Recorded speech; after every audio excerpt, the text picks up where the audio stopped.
Welcome, everyone. Hello. It's good to be with everyone again. I'm here with Brahmachari Vineet, and I'm Jemal, and this is the Affirmations webinar, Affirmations for Self-Healing with the Ananda Monastery. And we've been doing this once a week for almost a year now, and we're coming to the end. Next week will be our last one that we'll do of these, and then we're going to do something completely different. We'll talk about that later next week. But it's been a strange year outwardly, but a nice year with all of us together doing this together. So I'll start by just making sure my internet connection is okay. So give me 1 second here. And interesting. Okay. Okay. So I'll go ahead and I'll read this affirmation. Or first I'm going to read the reading for it, which is on God Remembrance. And so to remember God means not only to think of him constantly, but to realize that finding him is an act of remembrance truly. For it is from him that we have come. When the clouds of delusion evaporate from our minds, what will be left is what was there always, hidden behind the clouds, the blazing sun of divine consciousness. One should not strain, nor reach outward mentally to think of God. Know that he has been yours, always, nearer than your nearest thoughts and feelings, nearer than the very prayers you offer him. Think not merely about him, think to him. Share with him your passing feelings, your idlest fancy. Talk with him. Practice his presence. At first, perhaps, for minutes a day, then for hours, and then all the time. So, the affirmation, we'll do it first in a loud voice, and then we'll do it in a normal voice, whisper, and then twice mentally. So, please repeat with me in a loud voice.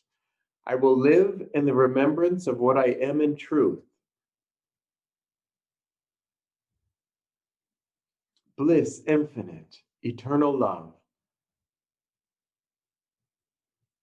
And now in a normal voice, I will live in the remembrance of what I am in truth. Bliss infinite, eternal love.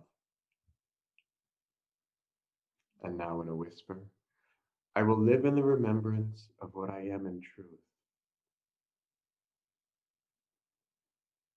Bliss infinite, eternal love.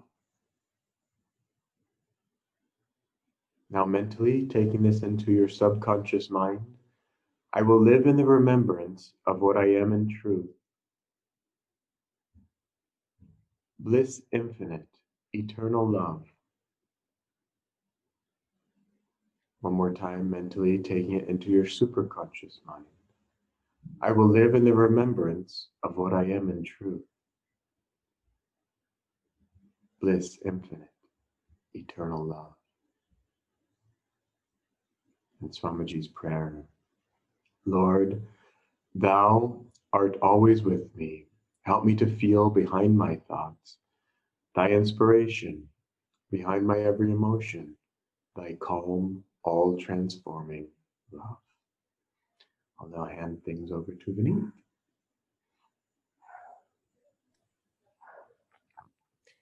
Thank you, Jemal. This is a very beautiful and inspiring reading. What really caught my attention the most are these words. Of course, the whole reading is beautiful, but there are always times where we can emphasize on one particular aspect or the other. And this one really caught my attention, which said, one should not strain nor reach outward mentally to think of God. Know that He has been yours always, nearer than your nearest thoughts and feelings, nearer than the very prayers you offer Him. And that word, not reaching reaching outwardly, even mentally, or even thinking Him to be far away, because many times I've caught myself thinking, "Oh, Divine Mother, if you only came to me. Oh, Master, if you only came to me." And by that very thought, it might seem like a perfect thought of, being in devotion and being in love, and there's place for that with the divine. But by the very thought of when will you come to me, there is a tendency of separation, that, oh, I am here and you are there far away. And as if I am looking for a time to come when finally, God will be with me. It's not, the problem is not that God is not with me, the problem is I am not with God. As Swamiji used to say many times, he is in your side. It's that you are not in his side, or you're not on your own side, actually. And that is what is most needed. And just some time ago, just before this webinar, I was listening to a talk of Swami Kriyananda ji, which I think was titled something like "Living in the Presence of God." And he basically was sharing, everything we do should be in the consciousness of God. And I was just relaxing and enjoying, and we are in Chandigarh right now. I'm right next to a heater, you can't see it, but like, I'm so is Jamal. And I was thinking, oh, when I get to meditation, I'll close, like, I'll pack myself in a nice blanket, and then I will feel God's presence and meditate on him. And so is the case, and we lose the presence of God, thinking we'll find him in some future moment. And Swamiji was saying essentially in that talk that God is in the present moment, and that we don't have to look out, seek out, that he's there now, here, and at this very moment. If we were to wait for the problems of our life to get over, or for it to become warmer, in my case, it would take almost forever. The temperature will keep changing, then it'll become too hot and I'll think about the air conditioner, and then I'll become hungry and I'll think about food. But why not do everything with God? Like, even we wash dishes, for example, or when we have to eat food, or when we have to move from one room to the other room, it's not like the time is being utilized in the most efficient way possible. There's always time to think about God. And Swamiji suggests japa is, very wonderful to practice the presence of God. You could say whatever which uplifts your consciousness, or like Om Guru, or say Shri Ram, Jai Ram. And one thing I've found it helpful, maybe you can try this too, that Swamiji has written so many pieces of music. While it might be difficult for me to, mentally think of a word, it becomes a little mechanical and can become a bit theoretical and dry for me personally. It may not be the case for everyone, but a melody is very easy to remember, and you can be humming and enjoying that, and then the God's presence is not boring. It's joyful. It's not theoretical. It You can really feel that there's joy in what you're doing.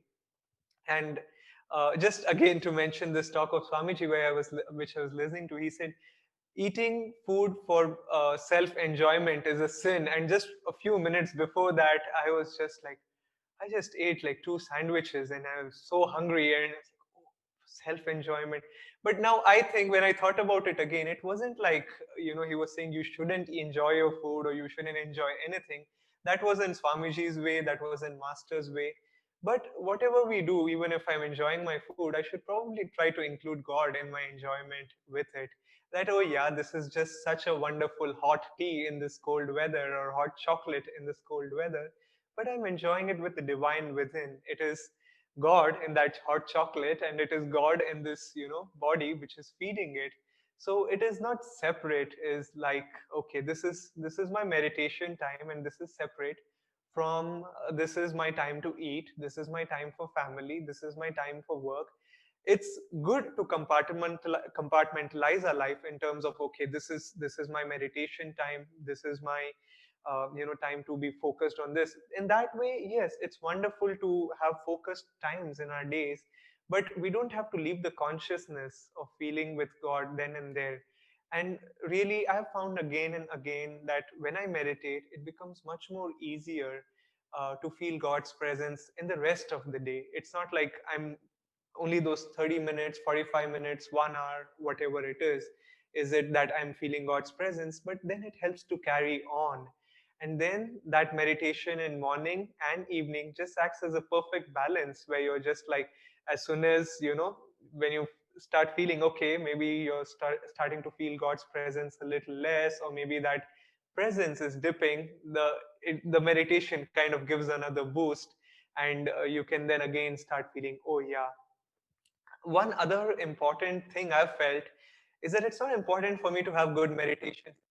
Doesn't mean that I'm trying to be thinking all over, but the meditations are not under my control, and I'm having a crazy meditation, but I still feel something after I wake, like get up from meditation and stand up from my seat. That yeah, and that happens for everyone. That oh yeah, it was a bad meditation, and once you've meditated, for enough time in your life, you find that okay, good meditation, bad meditation, they keep coming, they keep going. But once we try doing that effort, then it feels like yeah, this makes sense. Even it helps to carry forward, rather than just being drained without any meditation. And one more thing which I found helpful in feeling God's presence is not, it's good to start theoretically. Maybe sometimes even, maybe the presence is not felt, but it's okay to work theoretically a little because this is what works. So let me try some japa, let me try some this. But what works the most in my favor actually is the most literally is trying to be in touch with those who have actually had God's presence within. And that could be in the form of reading books of Swami Kriyananda, reading to talks of Paramhansa Yogananda, whom we refer to as Master, or just even before this particular webinar, I was tuning to a talk of Swami Kriyananda, because I can have my own notions sometimes, or it becomes a bit too theoretical for me personally. That oh yeah, I'm trying to feel God's presence within, but what I'm really doing is that straining which Swamiji was talking about. Like yes, I have to think, chant Om Guru, so it's just like Om Guru, Om Guru, Om Guru. Where are you, God? I can't see you, I can't feel you. Om Guru, Om Guru, and it just goes on and on. But then being in the presence, and it's vibrational, it's just not words, it's just not some, there's no outward formula that okay, if you sit for meditation 3 hours, well, maybe it works. But if one is just sitting and thinking whatever and not making the effort, then it wouldn't help. One may think Om Guru 24 hours, well, I think there will be some benefit even if he's doing, but still it, there's a difference. I think you get the point between just trying it theoretically versus having that experience.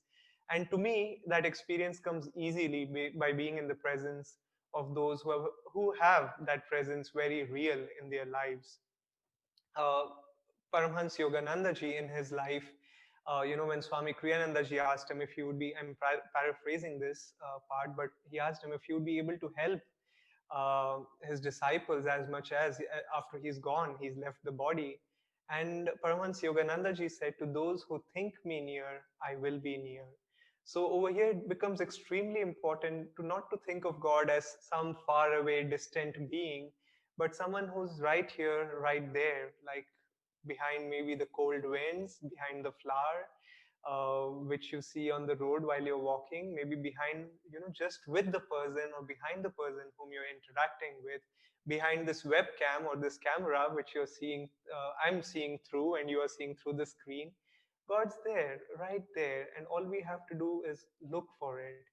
And one last thing which Swami Kriyananda ji recommended, after that I'll pass it on to Jemal, is also he suggested these two books. One is Practicing the Presence of God, which was by Brother Lawrence, I believe, and then the other one was Letters by a Modern Mystic by Frank Laubach. And these are also really powerful books. Again, people who have tried it, and it becomes then easier to relate to the challenges and the blessings which come through by keeping to try that of feeling the presence of the divine. With that, I'll pass it on to Jamal. Thanks, Vineet. I was trying to think of Frank Laubach, and that thought just wouldn't come in my mind. And it's good to have spiritual friends who say the things that we want to say but forget. And anyway, Swamiji would speak of him often because he would talk about the game of minutes and trying to, like, you could set your watch for whatever, every 5 minutes or every 10 minutes or something, and try to then just think of God for 1 minute every 10 minutes or something. And Frank Laubach did this, and then he just kept increasing the time that he would think about God.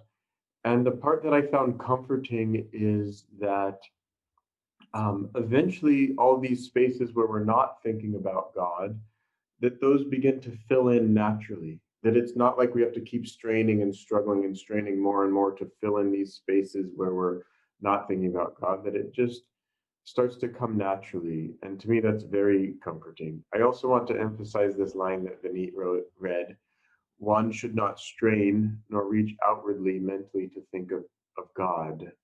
I've been thinking about this a lot the last week or so, just trying to focus on absorption and trying to realize that God is already here, that there's nowhere I have to go, there's nothing I have to do, that it's already right here. God's right here, always has been, always will be. I find it so comforting, actually, because we can try so hard to find God, and it's like his little joke, like, well, guess what? I'm already right here. That you didn't ever have to try hard or go anywhere or do anything. And when I start processing this and thinking it through or trying to make it a reality, I realize that what's in my own way is my own self and my own desires, my own restlessness, and that really I don't have to do much except slow down, relax, take it easy, uh, think about what's the most important thing, which is finding God, and and then relax into this realization that we have Him already. And sometimes I scold God, I yell at God, this just isn't fair. That you've made it so simple, you're already here, we don't really have to do anything, that we overlook it, and then it becomes so difficult.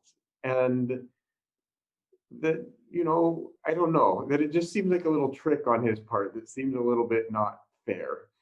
Um, but from a more practical point of view, also, is that as we practice all of the different techniques to try to be thinking of God all the time, that we have to do it with joy, that we have to, it can't just be a sense of discipline only. That just simply doesn't work. That even while doing it, that there has to be a sense of joy, there has to be a sense of inner peace, of love, and this love for God, that it's really a quiet thing. That true love is not something that's shouted from the rooftops.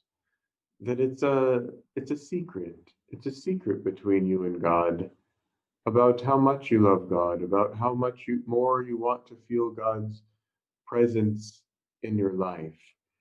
And it's this has to be our highest priority, because otherwise other things, they simply will intrude, that they simply become a little bit more attractive than God. But we can pray for God to make himself more attractive than all of the other things in delusion. And this really, it's a war, but it's a war within our own selves, our lower nature versus our higher nature.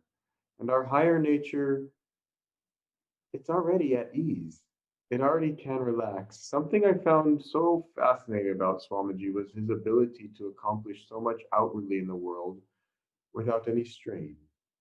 That he did what needed to be done, but he was always the same. It wasn't like when he was giving a lecture on stage, he'd put on some false calm, now I'm very spiritual Bob. And then if we'd go out to a restaurant together, he'd be more loud or engaged. He was always the same, just always there, quiet, with this quiet river of master's power flowing through him. And it just never changed, and it worked so much better than all of the personas that we put on, all of the different ways we try to accomplish this or that, rather than working with God. Swamiji's secret was that he wasn't the one doing it, that he was well aware that God was the one writing books through him, God was the one um, composing music through him. One of the monks here has been playing all of the Festival of Light songs Um, I'm not going to make any promises, but someday soon we'll do those for everyone. And as I was listening to this festival of light, as this music being played, I just remembered Swamiji. One time, it was casually, but he just kind of, I can't even say it like him because he could say these things so humbly and casually. But it was basically like you have no idea the power and the consciousness behind those songs in the festival of light. And he really did bring these things down from higher consciousness, from higher worlds, for us to use as a ladder to climb back up. But again, as Vineet was saying, one thing that's so enjoyable about music is that we can relax into it. And that even Swami said about japa, if you just, for instance, he said a very good thing for japa is Om Guru, Om Guru. But Swamiji also said, if you put a little melody behind it, then it just becomes a little easier to, then you're singing it throughout the day rather than just forcefully uh, making yourself chant a particular mantra. Anyway, I want to emphasize this evening just relaxation and joy, and that the spiritual path can be fun. I also wanted to point out that Swamiji said, if you want to get to know me, listen to my music. And that here's an interesting little thing that Swamiji would say, not only does music, transfer consciousness, it also creates consciousness. And it goes back to a little point we've been dabbling around this evening, which is that time actually doesn't really exist. And that is how we can begin to understand that that it's not somewhere outwardly in physical space that we have to go find God, but it's also not somewhere in time that, oh, when am I going to find him? And when we begin to realize that, then we realize that he's here now. But the interesting thing here was that music can help create that realization. Thinking it through gets us a little bit, but not all the way. But having that state of consciousness is what will give us what we're truly looking for.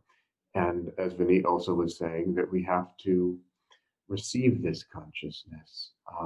We have to let that consciousness be created within ourselves. You could say that we have to co create it with God. And this is the journey. And they're right there. And the highest things, you can't talk about them because you say there's the journey on this hand. And then on this hand, you say there's no time, there's no space, there is no journey. And both are simultaneously true. And we just accept that. The state that we're talking about this evening is just one of complete 100% acceptance. That if we can just accept that God is the one absolutely doing everything, we're free. It's just, it's that simple. And we're not even then the one doing anything. We're not the ones listening right now. We're not the ones talking right now. That we're where we're that, but we're all of it. We're the entire creation, all of it. It's amazing. It's all out there and we're all one with it. And it's all in here and we're all one with it. And it's that dividing line that is this physical body that we think is real, that actually isn't real. Anyways, fun to think about time and space not existing, but however we're going to get there, we just keep remembering God and eventually Smriti, and we will completely remember. So I'll hand it back over to Vineet. Thank you, Jamal. So now I'll do the reading again, but this time now let's see. Okay, we'll do the affirmation multiple times, and let's try to go really deep and let's see that it's not we who is doing this, but it's God through us, listening or reading or saying out loud this affirmation. To remember God means not only to think of Him constantly, but to realize that finding Him is an act of remembrance truly. For it is from Him that we have come. When the clouds of delusion evaporate from our minds, what will be left is what was there always hidden behind the clouds. the blazing sun of divine consciousness. Oneness, one should not strain nor reach outward mentally to think of God. Know that He has been yours always, nearer than your nearest thoughts and feelings, nearer than the very prayers you offer Him. Think not merely about Him, think to Him. Share with Him your passing feelings, your idlest fancy. Talk with Him. Practice His presence, at first perhaps for minutes a day, then for hours, and then all the time. Let's affirm together, first out loud. I will live in the remembrance of what I am in truth. Bliss infinite, eternal love. I will live in the remembrance of what I am in truth. Bliss infinite, eternal love. I will live in the remembrance of what I am in truth. Bliss infinite, eternal love. Now in a normal voice, I will live in the remembrance of what I am in truth. Bliss infinite, eternal love. I will live in the remembrance of what I am in truth. Bliss infinite, eternal love. I will live in the remembrance of what I am in truth. Bliss infinite, eternal love. Now in a whisper, I will live in the remembrance of what I am in truth. Bliss infinite, eternal love. I will live in the remembrance of what I am in truth. Bliss infinite, eternal love. I will live in the remembrance of what I am in truth. Bliss infinite, eternal love. Now mentally taking it to the subconscious mind, I will live in the remembrance of what I am in truth. Bliss infinite, eternal love. I will live in the remembrance of what I am in truth. Bliss infinite, eternal love. I will live in the remembrance of what I am in truth. Bliss infinite, eternal love. Now bringing it to the superconscious mind, concentrating at the point between the eyebrows, I will live in the remembrance of what I am in truth. Bliss infinite, eternal love. I will live in the remembrance of what I am in truth. Bliss infinite, eternal love. Finally, I will live in the remembrance of what I am in truth. Bliss infinite, eternal love. Lord, Thou art always with me. Help me to feel behind my thoughts Thy inspiration, behind my every emotion, Thy calm, all-transforming love. Thank you, friends, for joining us today, and we hope you have this week filled with God's presence within. Joy to you.